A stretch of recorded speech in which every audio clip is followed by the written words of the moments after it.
Right down the road from us here in Bedford, New Hampshire, here is Nikki Haley at a polling location, walking in with the governor, Chris Sununu, who has been in her camp now for months and really suggesting, in mid-December it was going to be a wipeout in favor of Nikki Haley. He's since sort of moderated that thought. He said they're now that they only ever wanted to get to a close second. So we're going to see what it gives today. Just hanging on this for a moment, guys, because it's wondering if she's going to talk.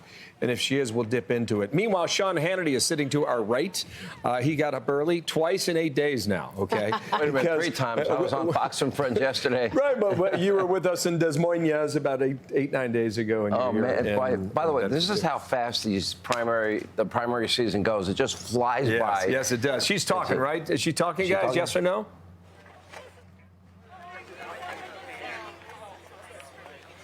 Okay, just taking some pictures. She's taking pictures. There we go. Nice live So shot. listen, part of the reason why we brought you on, this Catholic is that no one else would come. I got it. Are you kidding me? I was the only one left.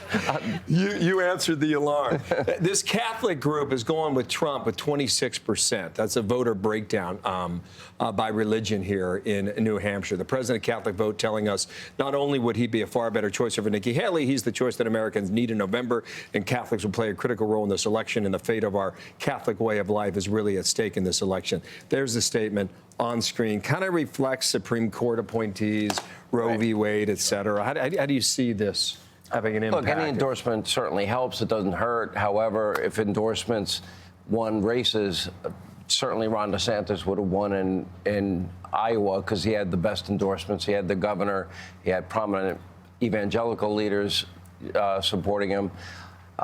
Look, these are uncertain times. Did you watch Nikki Haley? She was on Fox and Friends today. So I'm watching her. She seemed pretty defensive. I'm not really sure why. Look, polls are what they are. You know what? Some years they've been atrocious and wrong, and it's embarrassing. They're trying to get things right. The polls I look at, Insider Advantage, Trafalgar, Robert Cahaley, Trafalgar, Matt Tower, Insider Inside Advantage.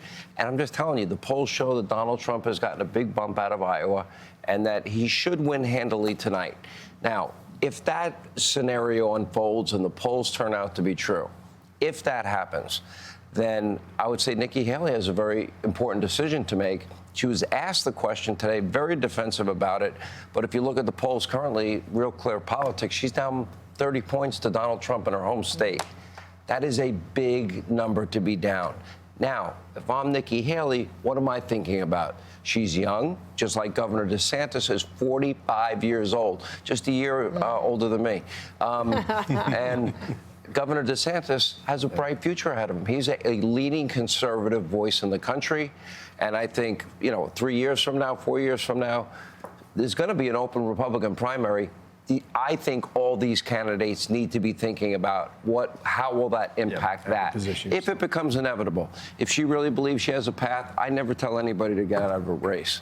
But if you lose here in New Hampshire, she sat in your chair yesterday and said, here, regardless of what happens tonight, she's going to stay in. She's going to stay in through South Carolina. She may not. Sure.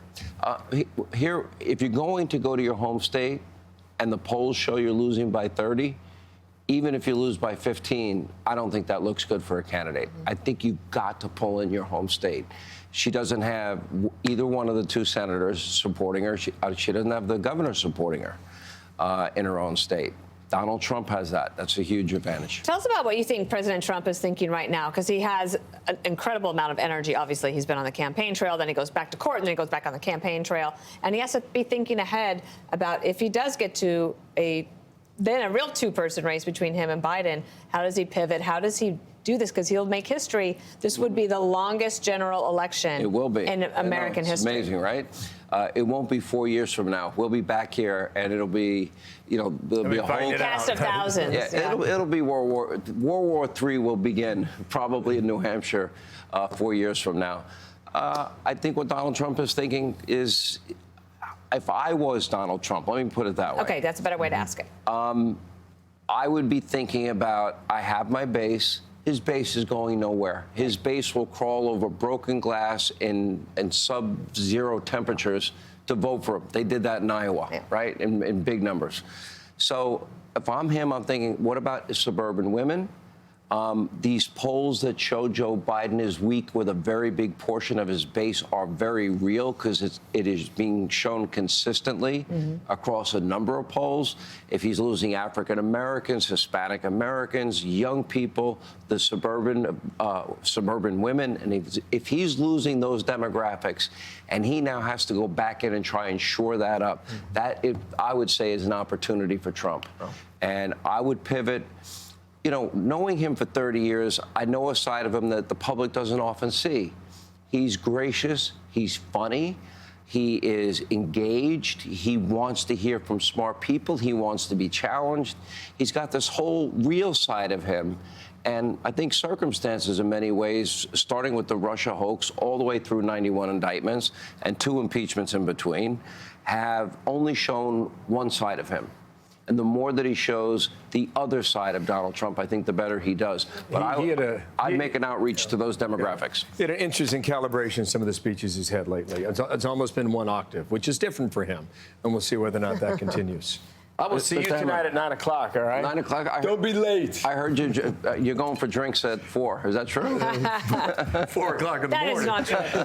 Yes. Thank you, Sean. Great. I'm not going to go to sleep tonight. Thank you so much for coming on. I'm Steve Ducey. I'm Brian Kilmeade. And I'm Ainsley Earhart. And click here to subscribe to the Fox News YouTube page to catch our hottest interviews and most compelling analysis.